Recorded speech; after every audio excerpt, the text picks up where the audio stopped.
Hello and good afternoon. Pleasure to be here. Thank you to Anshul for the opportunity also. My name is Matthew Moran. I'm head of transformation at the Open University in the UK, and my presentation is entitled Speculative Design for Better Educational Futures. Before we start though, I'd like to ask you all a couple of questions, if I may, if that's okay. First question, really interested to know, how often do you hear about, quote, the future of education? How often do you hear or see statements about the future of education, whether it's on social media and online, at conferences and events like this, or wherever? Please type in the chat 0 for never. You never see pronouncements about the future of education. Type 1 for sometimes, and 2 for frequently. So 0 for never, you never hear about the future of education. 1 for sometimes, 2 for frequently. Yeah. I would just take a pause while people do that. Okay, I'm seeing lots of 2s right there in the chat. Okay, let's do one more question for you. Thinking about how we imagine the future of education, how clear and tangible is it? How clear is the image that you have of the future of education? And this time I'd like you to type A if the image of the future is unclear, B if the image of the future that you have is a little clear, and C if the image you have of the future of education is clear and tangible and you're able to picture it very vividly. So A, unclear, B, a little bit clear, and C, very clear and tangible. And again, we'll just give that a second for people to register their votes. A with a heavy dose of apocalypse, loving it. Okay, so thank you everyone for engaging with that. That's really great. So it seems that most of us regularly encounter projections about the future of education, and at the same time, the picture of the future that is available to us is mostly unclear and not tangible. Is that a correct reflection of the voting? Okay, then my job in the next 30 minutes is to introduce you to some design approaches that you can use to create more vivid pictures of educational futures. We hear a lot right now about AI and the future of education. But here is Mustafa Suleyman, the co-founder of DeepMind and now CEO of Microsoft AI. And here he is saying that, quote, even those of us closest to AI development sometimes struggle to describe what exactly we are building and where things are actually headed. And what this tells me is that the future is not set. The future is not predetermined. The future is ours to choose. We can choose to accept whatever future comes along, whatever future is decided for us by the big tech companies or by governments, or we can choose to imagine and design together the better futures that we want. And I'm going to show you how you might do that. We call these design approaches speculative futures. We call them speculative because these approaches provoke us to imagine and to visualize and to describe new realities and potential future worlds. Speculative design enables us to imagine new possibilities that are perhaps more fair, more inclusive, and more sustainable than what we have now. Speculative futures allow us to reclaim how the future is shaped. Does that sound good? Okay, let's go. Let's take a look at a couple of speculative design approaches that you can try in your context. Of all the speculative futures design approaches, probably the easiest one to get started with is science fiction prototyping. It's easy and it's fun to do. And don't worry if you're not a sci-fi fan, you don't need to be into science fiction or have any knowledge of or interest in sci-fi to do this. You just have to be interested in and curious about the future. First of all, what is science fiction prototyping? In short, a science fiction prototype is a story, a fiction. It is a story based on a chosen science fact, and it is created for the purpose of exploring the implications, the effects, and the ramifications of that chosen science fact in the world and on the everyday lives of people. David Bryan Johnson, in the 2011 book, Science Fiction Prototyping, Designing the Future with Science Fiction, defines it as follows. Sci-fi prototypes are a kind of game, a thought experiment that imagines what would happen if. When we're creating science fiction prototypes, we're creating stories or fictions about a particular technology, a technology that already exists or may soon exist. And we are prototyping the implications and outcomes of this technology in and for society. Typically, science fiction prototypes center on a specific technology, an existing or near future technology, but we can also use and we can also create prototypes for other kinds of innovations. So for change initiatives and change programs, which is the context in which I'm using this, institutional strategies, any kind of change from the status quo is a good place for you to apply science fiction prototyping. We call them science fiction prototypes because they follow the classic formats of sci-fi. That is, your science fiction prototype should be in the form of a short story or a comic or a movie or video. Most people find that short stories are the easiest format to get started with, and they're fun to ideate, plot, and write together collaboratively with students and colleagues. And I'll give you a storyboard for developing your science fiction prototype a bit later. Now, you may be thinking, is this guy for real? Am I really talking about making short stories and comics at a serious seminar such as this? And my answer is yes, I am. I am serious. And I'm not the only one who's serious about this. There are corporations out there such as Samsung, Nike, Google, Apple, and Visa, bodies like the BBC and NATO and the French government. All of them have, in the last few years, enlisted the services of sci-fi writers to produce speculative futures to help imagine the worlds in which their products and services and strategies will unfold. In education, the Hacking Innovative Pedagogies project has created what they call a guided fantasy story for dreaming educational futures. This is a collaboration between Dublin City University, the University of Graz, and the University of Aalborg. So these approaches are gaining traction now in education, but I do accept that using stories or comics in some institutional contexts may be seen as not serious or not credible. These are fictions after all. But if we think about it, most plans are also fictions. Your institution's project plans and slide decks are fictions to some extent. Your institutional strategy is also a fiction. Many job descriptions in your institution are probably fictitious. Science fiction prototyping is different only by acknowledging that it is a fiction. And science fiction prototyping may be a superior form of fiction to plans and spreadsheets and PowerPoint, as it provides us with a way to collectively imagine, project, simulate, debate, and evaluate potential futures, and to do this together. So yes, I am quite serious about this. And so my question back to you then is this: what kind of future stories can you tell that would enable people in your institution to encounter and explore future technologies or strategies or change and their implications and possible long-term outcomes? Another speculative design approach is design fiction. Design fiction originated in industrial design at the end of the 20th century.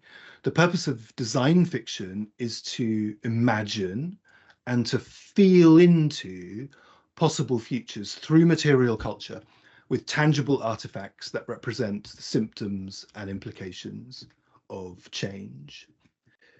While science fiction prototyping uses stories, design fiction uses objects. It's a physical way to tell stories about the future.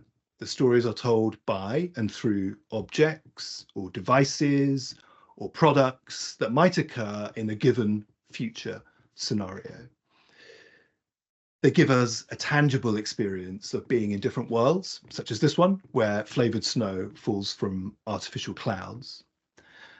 As Julian Bleeker, one of the leading exponents of design fiction, describes it, design fictions are part story, part material, part idea articulating prop, and part functional software.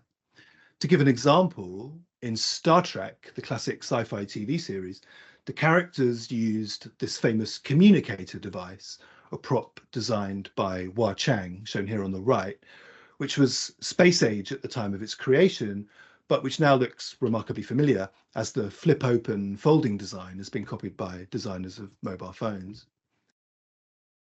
Early product prototypes are, in a way, a form of design fiction. Tony Fadell, the co-creator of the iPod and the iPhone, famously made this cardboard prototype filled with his father's fishing line sinkers so that Steve Jobs could have a tangible experience of this new thing, the iPod.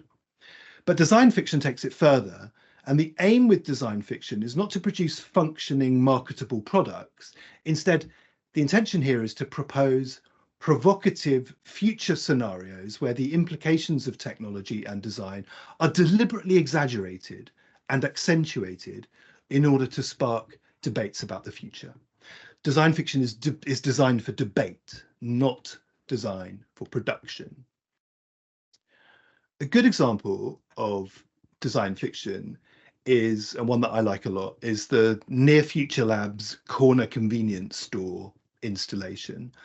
The corner convenience store imagines a near future through everyday convenience items such as fresh breath mints containing pheromones to make the eater instantly more romantically attractive, scratch cards where you can win not cash but Twitter followers, other social networks are available, and an underarm deodorant named Degree for Men, conveniently infused with a hangover cure. I love the corner convenience store because it shows that design fiction objects do not need to be elaborate or sophisticated. They can be reimagined versions of everyday things like scratch cards and deodorants. The artifacts themselves are not important. They are objects, not the subject. The subject is people, and we're interested above all in how the new technology or the change or the strategy that we propose, how it will affect people and their lives, behaviors, and relationships. Speculative design is designed for debate, not designed for production. We do speculative design in order to generate ideas and conversations together. Design fiction is social dreaming, in the words of Dunn and Raby in their 2013 book, Speculative Everything. And so again, my question to you is, what kind of design fictions can you dream of and envision making that would enable people in your institution to feel and interact with possible futures? And what debates do you want to spark? Another way of doing this is to take emerging technology products as the basis for your imagining. So for instance, you could take wearable AI devices, such as the Meta Ray-Ban smart glasses with multimodal AI built in. You can use this kind of product as a starting point to imagine futures where wearable personal AI co-pilots have become ubiquitous. There are lots of wearable and mobile AI devices appearing now. I'm sure you're aware of all of these. The Rabbit R1 mobile device, the Humane AI pin, and the new Limitless AI pendant, personalized AI powered by what you've seen, said, or heard. And leaving aside some of the critiques of these and some of the recent reviews of these products, let's imagine that the year is 2030 and all the students in our institution are wearing mobile, personalized AI devices. Personalized AI powered by what you've seen, said, or heard. What does that mean for the institution and for teaching and learning and assessment and the student experience? Get some people together and between you, imagine how this plays out. What will be the longer term effects of wearable AI co-pilots, both good and bad? How do you need to prepare for the different eventualities that you can imagine? How does this change your current strategy and planning? Remember, we're not trying to predict the future with design fiction. We're not trying to predict one particular future outcome. Rather, the priority is collaboration, conversations, collective imagining, and bringing forth the kinds of futures we want together, not waiting for these futures to be decided for us and imposed upon us. Okay, let's do one more quickly. Our third speculative design approach is experiential futures. Experiential futures take design fiction still further by translating the future into three-dimensional space, creating immersive scenarios which involve role-playing and simulation to provide embodied multisensory understandings of imagined futures.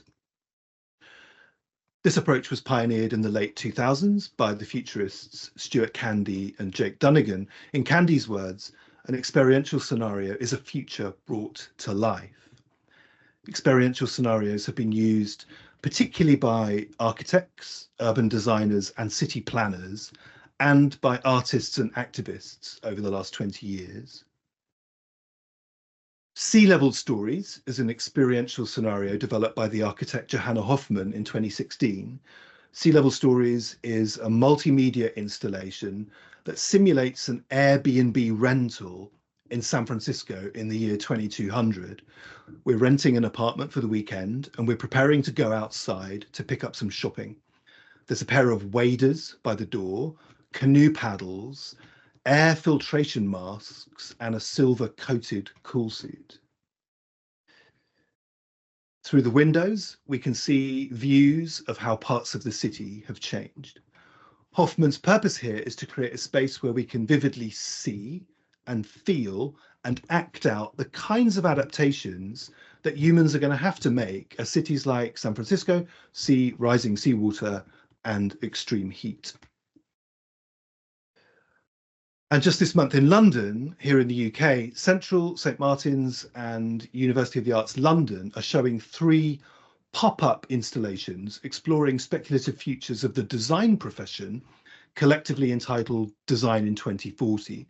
Created by recent graduates, these imagined future design studios bring to life uncertainties facing professional design. Each studio presents a speculative 2040 scenario of the contextual environment in which design professionals, educational institutions, clients, and stakeholders might find themselves in the year 2040. And also in the higher education context, this is a virtual makerspace developed by the Hacking Innovative Pedagogies project, in which participants were set challenges and invited to come up with novel propositions, including how to fight bias in visual media. Like other speculative techniques, experiential futures collapse the distance between today and tomorrow and create experiences that prompt us to reflect on the ramifications of possible change and direct our decision-making and our actions today. So once again, my question to you is, how might you use this? What kind of experiential scenarios can you imagine creating that would bring educational futures to life in your context and enable people to have a multisensory embodied experience of what these futures may be like?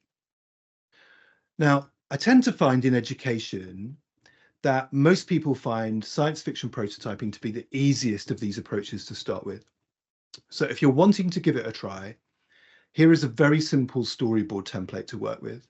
You can use this particularly to develop your science fiction prototypes, as described earlier, and it's also useful for thinking about design fictions and experiential futures. Let's go through it very briefly.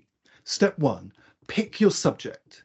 Now, this might be a new technology or some other change, factor, or strategy, and define the context. the world in which your subject will be introduced. And it's important that the world you choose is a real world populated by real people. So in the case of Sea Level Stories, the event was rising sea levels, and the context was a regular apartment in San Francisco in 2200. Step 2, describe your theory. In other words, what do you think is going to happen when the new thing is introduced in the chosen context? How do you think the change happens? Step 3, what are the first order effects? How does the new technology or strategy or change, how does it immediately affect people and systems? Again, in the case of Sea Level Stories, people are now used to wading and paddling when they leave home. Step 4, what are the next order effects? What happens next? How does traveling by canoe in a permanent heat wave affect people? What problems does it create? What are the implications of mass public transport by water in an urban environment? What's the worst thing that happens? What's the best thing? And you should really have fun with this part and push your plot lines to the limit. Step 5, inflection point. Now imagine that things have worked out either really well or really badly. What are people doing? Are they adapting themselves to the technology or to the change, or are they adapting the new reality to suit themselves? And finally, step 6, what do we learn from all of this? How has your imagined world and its people, society, and systems changed? What would you need to do in order to avoid the worst consequences or to enhance the most positive ones? What do you need to do differently? What new issues have we learned about? And how can we realize our preferred version of the future and avoid the futures that we don't want? To finish, we've looked at a couple of speculative design approaches. The purposes of these approaches is not to predict a single future, but to imagine, experience, and feel multiple possible futures and to discuss and debate what we want our futures to be like and what we don't want them to be. The process of designing these speculations is way more important than the product. Our goal in doing this work is to bring people together, to imagine together, and to collaboratively prototype and test and evaluate and discuss and shape the futures that we want to build. So do it together in small groups, mix the groups up. Don't involve only the usual suspects. You want to involve staff at all levels, students, employers, and your communities. Doing this work together cultivates critical thinking about the present and ignites our imaginations about what lies ahead. It builds trust and cultivates connection. Finally, don't be surprised if using speculative design approaches makes you uncomfortable. It should, but it should also give you back your agency to design better futures together. These speculative methods release us from the burden of powerlessness, hopelessness, and desperation so many of us are feeling now. In the words of Dunn and Raby, the grandparents of the movement, it's now easier for us to imagine the end of the world than an alternative to capitalism. Yeah, alternatives are exactly what we need. We need to dream new dreams. We need to experiment with ways of developing new and distinctive worldviews that include different beliefs, values, ideals, hopes, and fears. I hope you will want to try out speculative futures design, and I hope you get a lot of fun out of it when you do. I'd love to hear how you get on, and if I can help you with your futures designs, I'd be delighted to do that. Please feel free to contact me. I'll share my contact details in the chat once I finish speaking. These are my references, but that is it. Thank you, everyone, for listening. Anshul, thank you finally for the invitation to speak and the opportunity. Thank you so much.